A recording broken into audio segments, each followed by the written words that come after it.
Okay, hey, hello everyone, and thank you for joining Youth Proactive's webinar today. It's almost 4 o'clock and we're still waiting for people to join in, but a warm welcome to everyone that has already done so. And our first webinar will talk about how us, the youth, can connect with the EU. And I'm in Brussels at the moment, the very sunny Brussels. My name is Charlotte Taillon, and here at Youth Proactive, I am the advocacy officer. And before we start, I would like to explain you why are we inviting you to this webinar today. So, like many of you might know, last year was the European Year of the Youth, and it was based on the European Youth Strategy. And on this strategy, we have 11 goals. And this way, Youth Proactive wants to keep the legacy going on. And in addition to this webinar, we have 10 other webinars coming. And each webinar will focus on one specific youth goal. And today we're going to start with the first one, EU and the youth connecting together. And in each webinar, it's going to be policymakers, representatives of the civil society, youth representatives, people behind the scene, talking about what does those goals mean to us, the youth.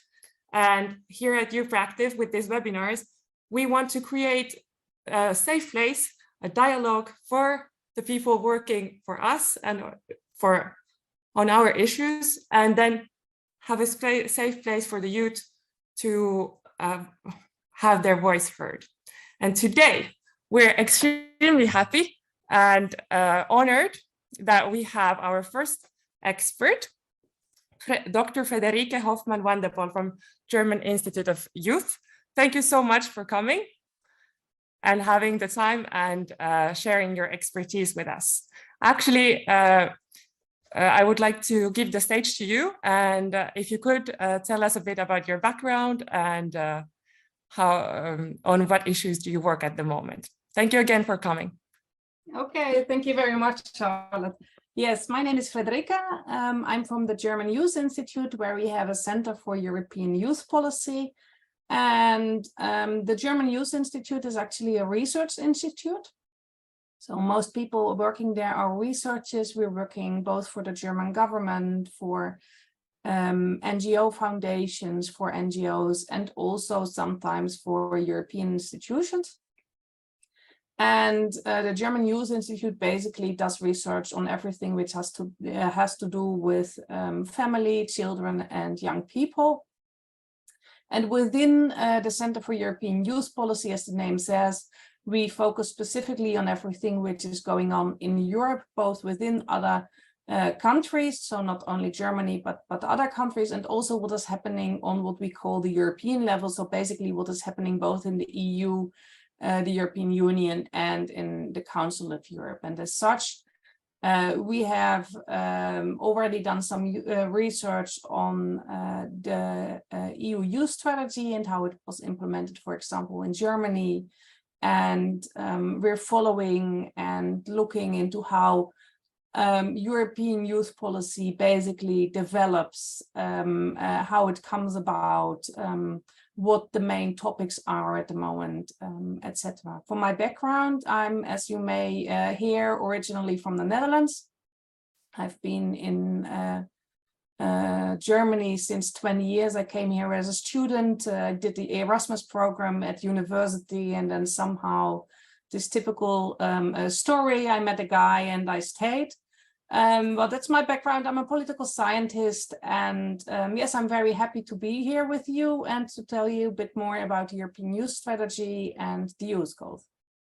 Wonderful, thank you very much.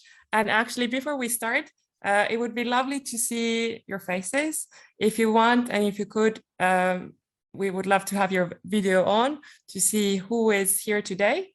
And then after our discussion with Frederike, you will have the possibility to ask your questions. Either you can raise your hand or pose your question on the chat. Okay, shall we dive in and start the discussion? So you mentioned already, could you explain to us what is the European Youth Strategy? What are we talking about in a nutshell and why it is significant? Yes, okay. I'll take you a bit back in history because I don't know how much you already know about the European youth strategy. So for those of you who are already familiar with it, I'm sorry. And for those who don't, you just get a small background. Basically, if we talk about European and especially EU, because European is a bit bigger, but in this context, when we talk about EU youth policy, we can look back until I think the 50s or 60s when the first kind of mobility exchange programs were installed. But the real big beginning of European youth policy and the EU youth strategy was basically in 2001 when the European Commission established a so-called white paper on youth, which is a document of the Commission, the European Commission, in which it explains why youth is an important topic, why we need a youth policy in Europe, in the EU, and what this youth policy should actually be about. And this white paper was very much focused on participation of young people within politics in general, but also within society. So it's not only about how can young people participate in what EU is doing as a political institution or what member states are doing as political institutions, but also how can young people be part of society. And be part of society is a very big wording for example, can they find a job? Do they have access to certain rights? Do they have access to health system? Do they have access to education, etc.? So basically, when we're talking about youth policy, it's a very, very big thing, but at the same time, it's something very small because we not only talk about youth policy in the sense of education, employment, health, and whatever, where young people play a role without being the initial and main focus, but we also talk about youth policy in the sense of a real youth sector policy, where we talk about, for example, youth work or youth welfare services or mobility exchange programs, so where youth really is at the core of what policy is doing. And then in 2002, the EU decided that it was time for a so-called framework of cooperation. Mm-hmm. And this was actually the first EU strategy. It wasn't called like that at that time. It was 2002. It was a framework for the open method of coordination in the field of youth.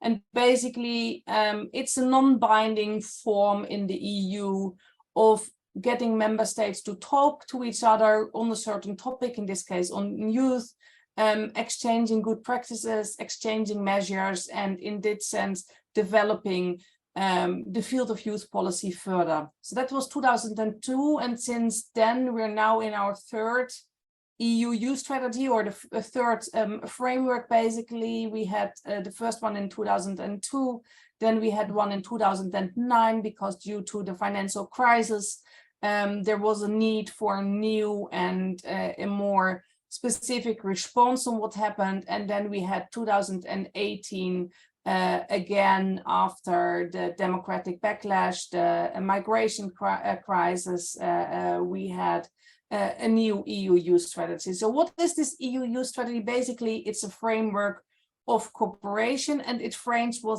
both the EU and the member states are doing in the field of youth. And as such, the EU youth strategy is basically concerned with enabling a strong and coherent EU response to challenges young people are facing. And as such, it's a product of wide-ranging consultation, discussion, between the European Commission, so the EU side, basically the member states, civil society, and that all together this consultation results in the adoption of a document by the 28 member states.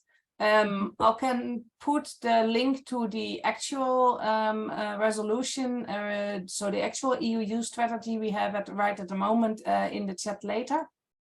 Thank you. So just to give you a very short overview of the EU youth strategy 2018, because of course it's different from the previous one, because it's reacting on different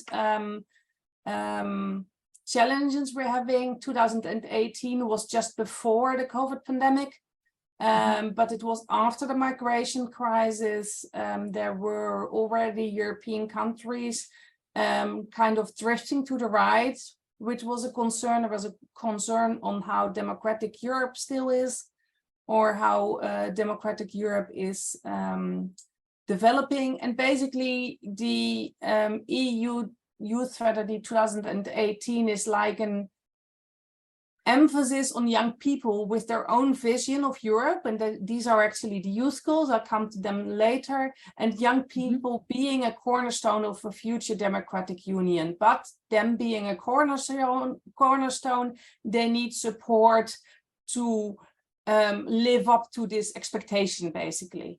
So the aim of the strategy is to support the social and civic engagement, and aims to ensure that all young people actually have the necessary resources to take part in society. So this whole idea of participation and inclusion of all young people is very central to the European youth strategy. And this particular European youth strategy has basically 3 topics. Which are engaged, so participation and engagement in society, then connect, which is about mobility exchange programs, and empower, which is about youth work, so encouraging young people to take charge of their own lives by equipping them with the necessary resources and tools. And as you may notice, when I'm speaking, I'm talking about encouraging, I'm talking about taking charge, but I'm also talking about support. So it's basically this combination of young people should become something. They should take charge of their own lives, but at the same time, they are still in a phase of their lives where they need support to do these kind of things. And the political framework is basically offering the support, but also offering first ways of experiencing what policy can look like, and how you can actually participate. And the EU youth strategy has a couple of different instruments of how you can do that, how you can actually use the EU youth strategy, and how the EU strategy can be implemented. And these are, for example, regular reporting mechanisms, so that also the member states and the EU know that something is happening. There is the EU Youth Dialogue, which was called in previous youth strategies the EU Structural Dialogue. And I'll come to them later, because they are very important in the whole idea of the youth goals. And then you have the EU Youth Coordinator, which acts basically as an interface between the Commission and young people.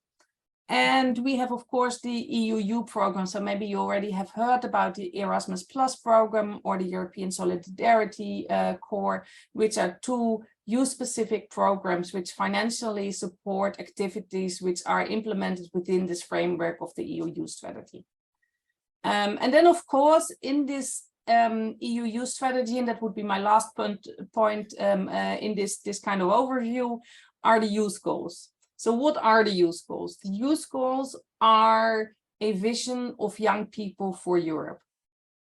They have been developed at the end of the last EU youth strategy in the framework of this whole consultation process, which I was talking about earlier. And the question basically was, what kind of views do young people have about Europe in the future? and what are the challenges. And young people, I think the process took 18 months from a really local bottom-up activities, processes, etc., until EU conferences where all the ideas were put together and there were votes for which topics were the most important, etc. And in the end, this list of 11 youth goals came about. And interestingly, it's not part of the EU youth strategy as such.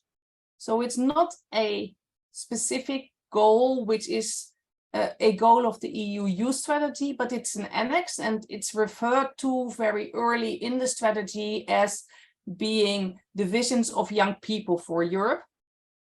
So it's not a political goal, but it's a goal on ideas of young people. And I think it's important to keep this difference.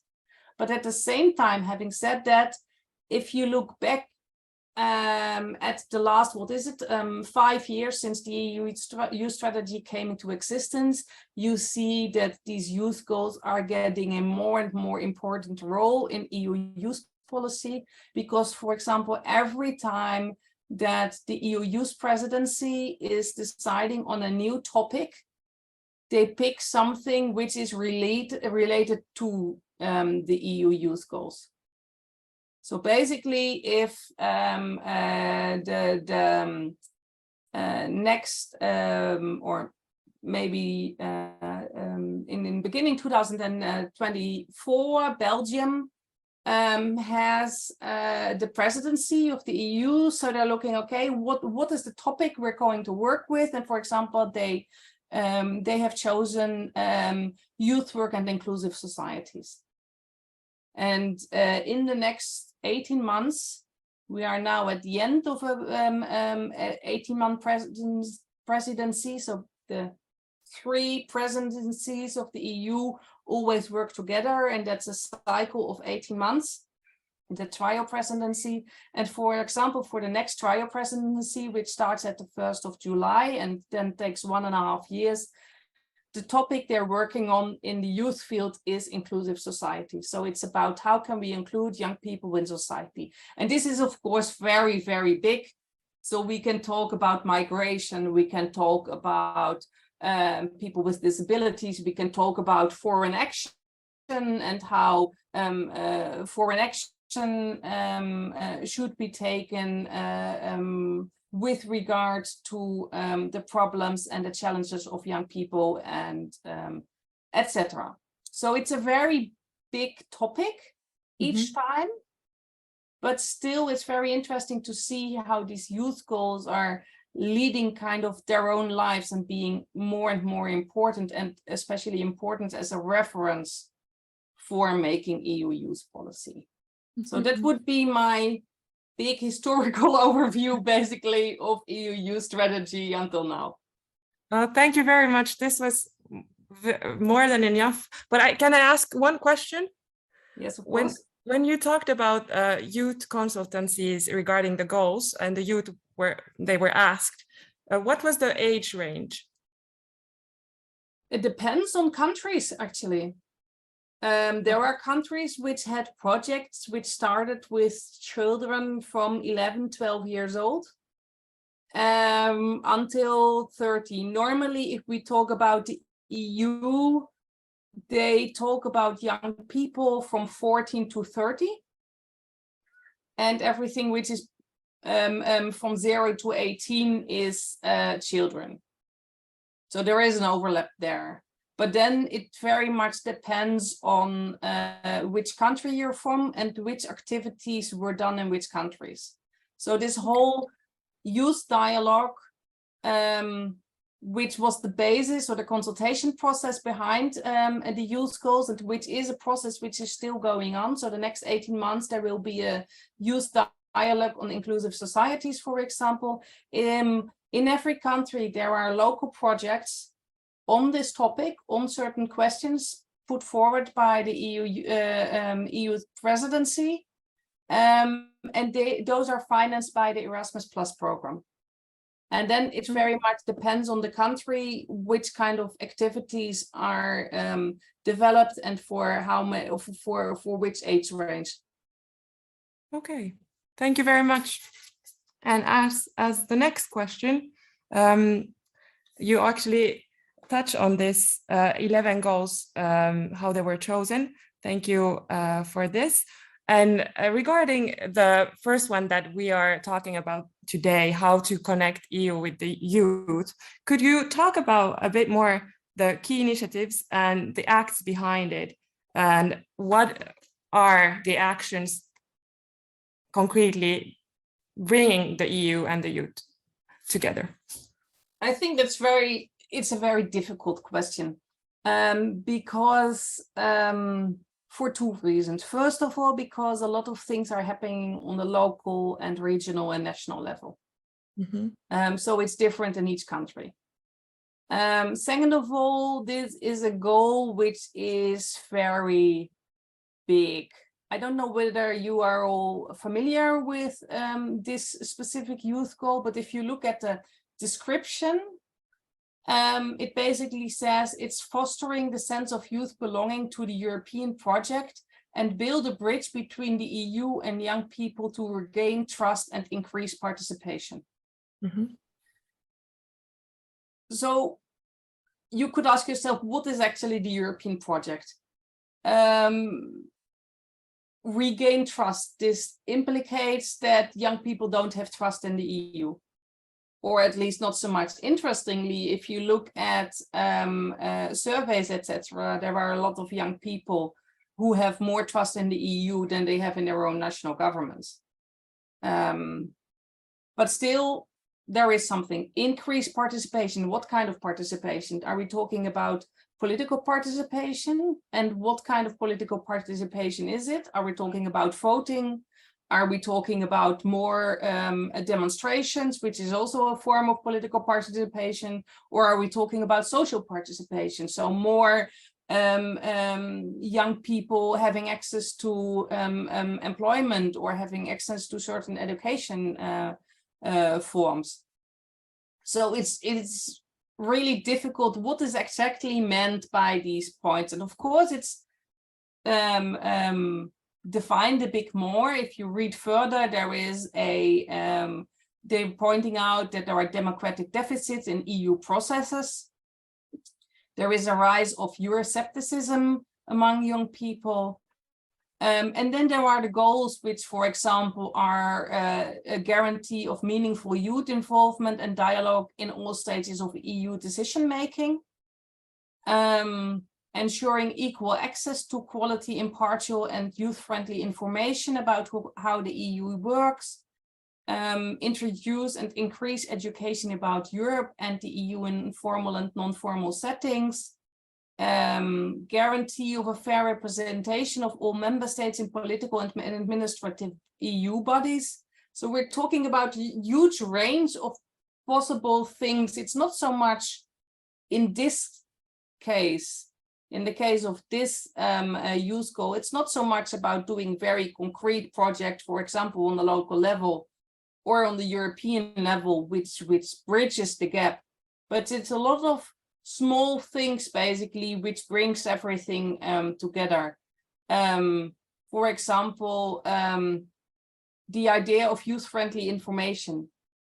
There is by now the EU Youth Portal online, which is a portal which informs about the EU, what the EU is doing. There is a site, for example, on the EU youth strategy, on the youth goals, and it's also in what is often called youth-friendly language. So it's not the high political things which you normally find on the website of the EU, but it's more accessible for young people. There is, of course, at the European level, the example of the EU Youth Coordinator, which has been established and which basically is a person which is within the European Commission and which is available for young people when they have questions. Whether it is about the EU youth strategy, EU youth policy, or anything which is EU related. And from what I've heard, because I've so far didn't have any personal contact with her, but from what I've heard, she's rather accessible. And you can indeed, especially organizations, just contact her and ask whether you can talk with her or have her in information meetings, etc. So it's really difficult to say what kind of specific projects, etc., have been done. But then, I mean, last year we had the European Year of Youth, which is also a part of connecting young people with the EU. And there were a lot of projects actually going on with, throughout the whole EU and also on the European level. On a lot of different topics. But if you talk about, for example, a Green Europe, then it's also part of connecting young people with EU, as long as you're doing that in the EU context. So for this goal, it's kind of, well, in my opinion, everything would fit in there. Because as soon as you're talking, having some kind of a relation to what EU is, how EU functions, etc., you are already within this youth goal. Mm-hmm. Mm-hmm. So we are a great example here, all of us at this webinar. Exactly. Thank you. Yes, exactly. Thank you so much for a very, very useful answer. And then, how can, if the viewers today and people that are going to see this on our YouTube channel, practically, if they want to take part from their country, from their member state, what would you recommend as a first step to get involved? What would Charlotte need to do? I would say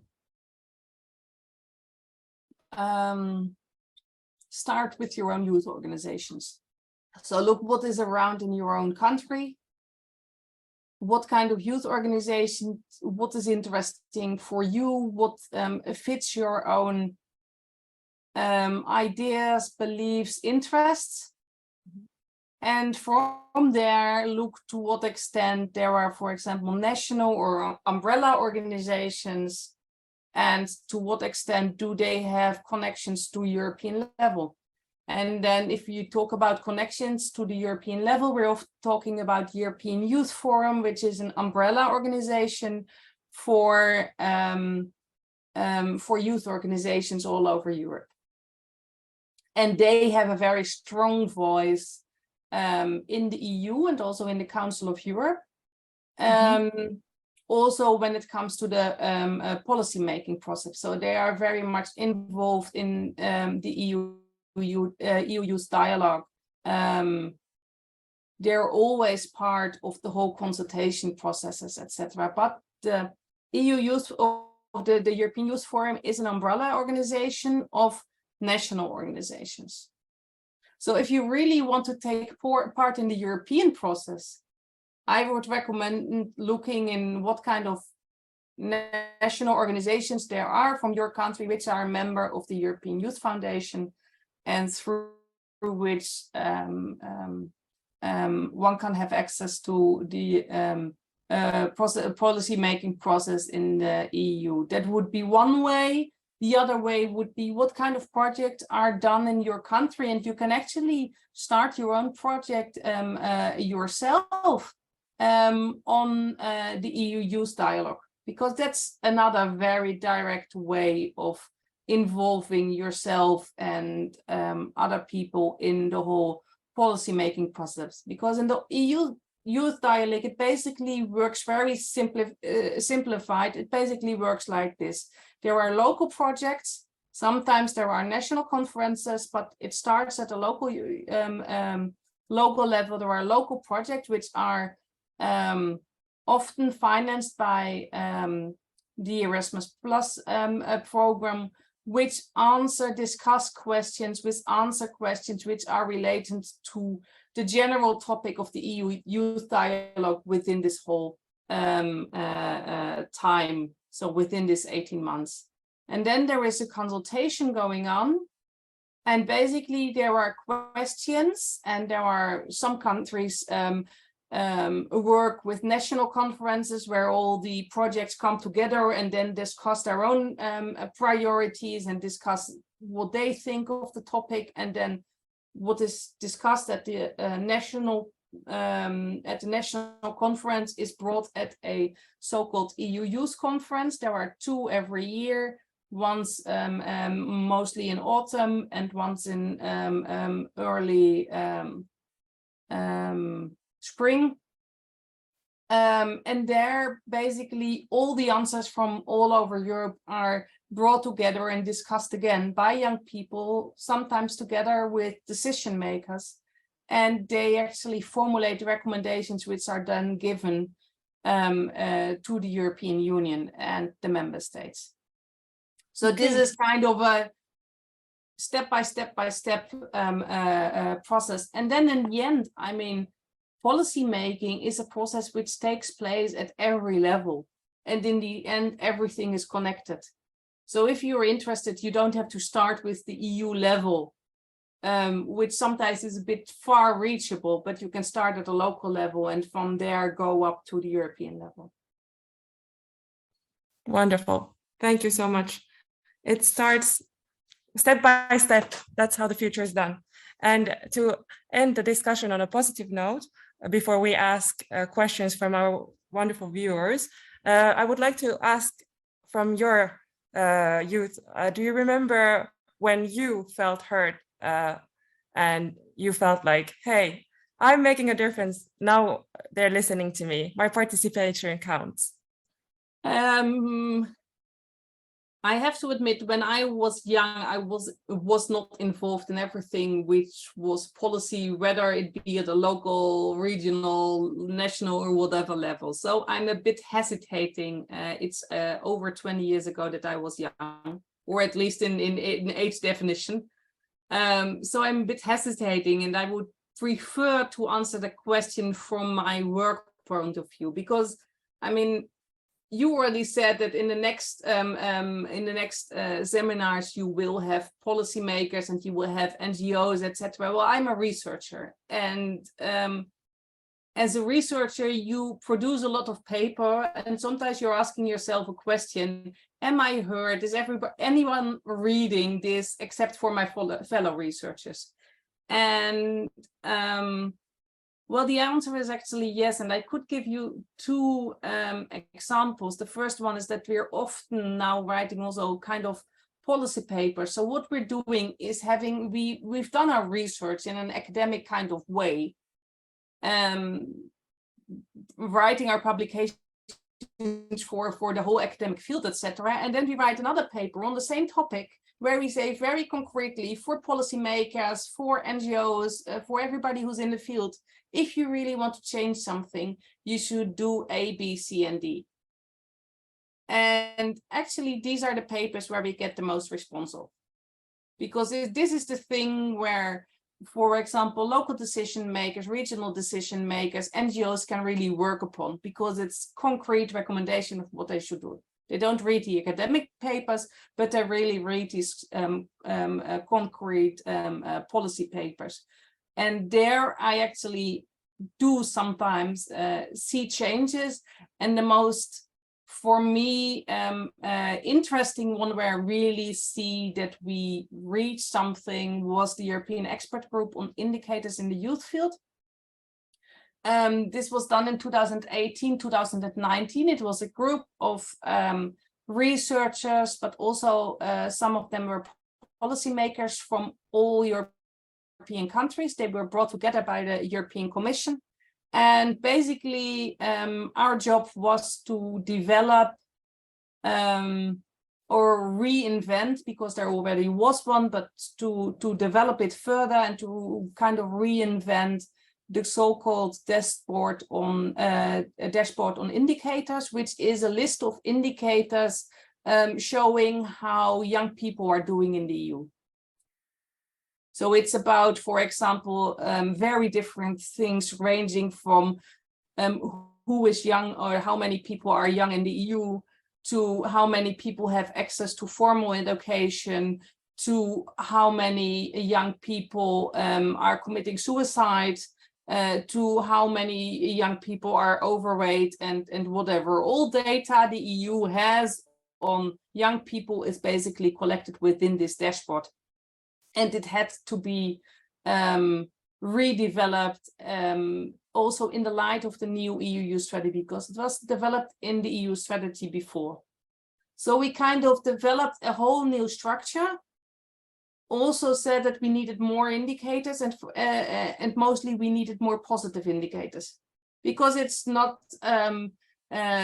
so nice to read about suicide rates, about overweight, etc. It would be much more interesting to actually see the positive kind, for example, how many young people are doing sports, which is a positive approach to young people rather than saying how many people are overweight. So we've been looking for positive indicators, for example, and then when the EU Youth Report was published in 2021, we saw that the whole structure we developed was actually taken over and was brought within that report. So there we see that we had as a researcher a kind of lasting influence on how to show what young people in Europe are basically challenging. What are their challenges from a statistical point of view, of course. Wonderful. Thank you so much for sharing this. And this is a great bridge to the next section. And we have actually our first question. It says, thank you very much, Frederike. Where can we find these indicators that you were just talking about? Yes, I'm just, the link I just put in there is the link to the EU strategy, and I'll just look them up in the internet because they're on the website of the EU. So I'll put in the link in the chat as well. Thank you very much. So everyone can see it from the chat. And then whenever you're ready, there's already your second question. Just continue. Okay, so we have a question. Is there any information about social media contribution to EU Youth Connection empowerment? I don't really know. Okay. Not about social media. There is a tendency to get more information and especially more research on the use of AI, so artificial intelligence. So in that case, you should, and I'll post that as well, look at the website of the Youth Partnership. The Youth Partnership is a cooperation between the European Commission and the Council of Europe in the field of youth. So they both, these two international organizations, two international institutions, both have a kind of department, unit, or however you would like to call it, on youth policy. And they cooperate in the Youth Partnership. And the Youth Partnership is especially known for collecting information, collecting and providing information and knowledge and research. They have an old pool of European youth research, and they also have youth researchers, and they also have a knowledge center on youth policy. So they collect a lot of information, and I know that recently something was published about AI, but I don't know about social media. So maybe if I post that, then via the people who have written that, you can look into whether there is anything on social media. Yeah, wonderful. We will definitely have a look.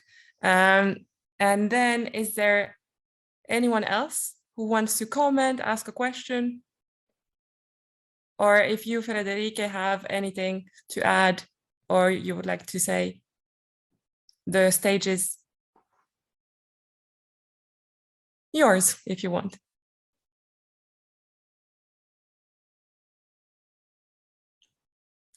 Okay, so we have a question.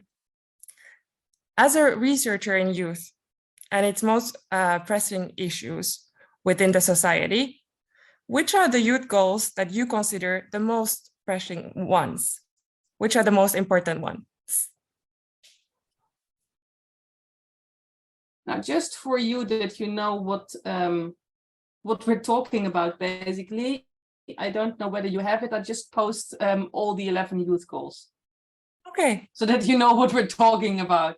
I would see a lot of things are interconnected.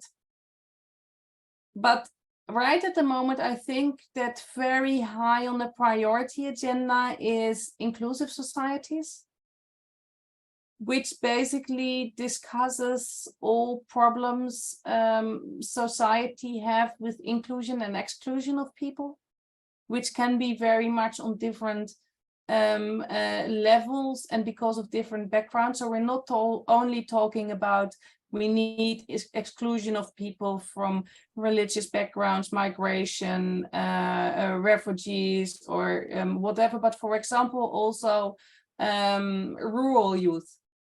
Mm-hmm.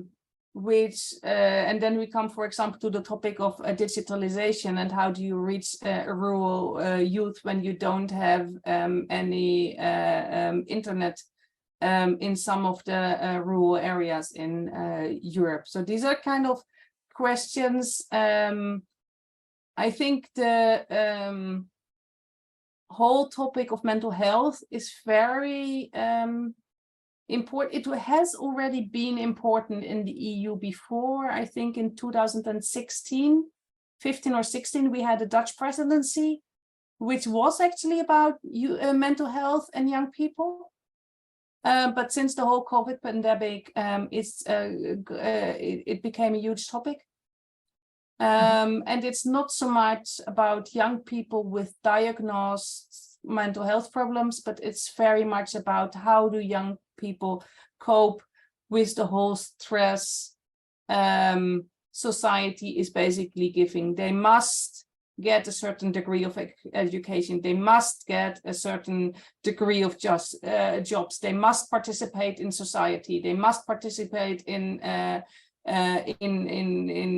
politics. They must. There is a lot of stress because you also have to do it within a certain amount of time. I mean, when I was young, oh my God, I feel so old right now when I say this. We're all young. Anyway, when I was young, Yes. I had like nobody was putting any pressure on me to do my study. I took 6 years to get my master. There was no bachelor master right then, but I took 6 years to get my a master's degree, and nobody was really saying anything about it.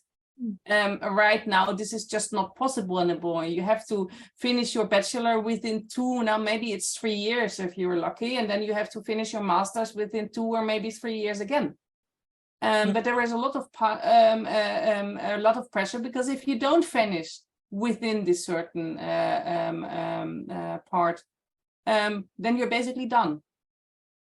You're out. You don't get a certificate. And I mean, this is the academic thing of study, etc. But it's the same for other topics. It's the same for employment. It's the same for health, etc. So I think that's a very important thing at all as well. Green Europe. I mean, we're talking about climate change and climate crisis all the time. But then also space and participation for all. It sounds like something which is obvious, but it is unfortunately not in a lot of countries. And with space, it really means it's not about you get a space where you learn how to get a job, but you get a space where you can just meet with your friends. It's about meeting and developing yourself in the way you would like to develop yourself, rather than being forced to go into one direction or another, but providing these spaces. There are a lot of places, and then we come to the rural youth again, for example. There are a lot of small villages which don't have place for young people, or don't have spaces where they can just meet. And it's the same in cities. If we look at the whole development in youth work, we see that a lot of, because in a lot of countries, youth work is kind of providing these kind of spaces where you can just go and you can have a course if you want, but if you just want to kick football, table football or whatever, you can just do that, but you can just sit there and hang out with your friends. But at the same time, we see a lot of financial cuttings all over Europe within this work. I mean, it was one of the first things which was closed in a lot of countries during COVID because they said it's not important. Then it came back because they realized, well, it is important, because what are young people doing when they don't have these kind of spaces? But it's a very difficult balance. So in general, I mean, I would say all these 11 are important, but the most important for me are mental health right now, space and participation, green Europe, and inclusive societies. Thank you very much. And you said very well at the beginning of our conversation that they are all, even if annexed, but they have the power. So it's going to be interesting to see, because as you said very well, that they're very important, each of one of them, and see in which directions they're going to take the EU youth policy. But unfortunately, time is coming up, and I want to thank you, a huge thank you, Frederica, for giving us your expertise. Personally, I learned a lot, and thank you so much for taking the time. And also you viewers, thank you for coming to Youth Proactive's webinar. And as we mentioned at the beginning, we have 10 more coming, so stay tuned, and I hope to see you soon. And I wish you guys a great day. Frederica, thank you so much for being part of this very delightful and interesting webinar.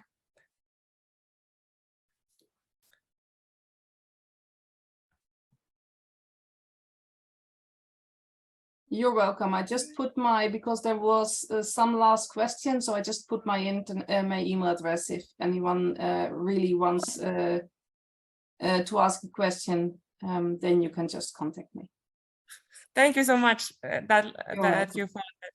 Yes, actually, last question was, can you name a specific action that you're implementing for achieving quality employment for Germany? So yes, thank you for sharing your details. And so thank you so much. Okay, you're welcome.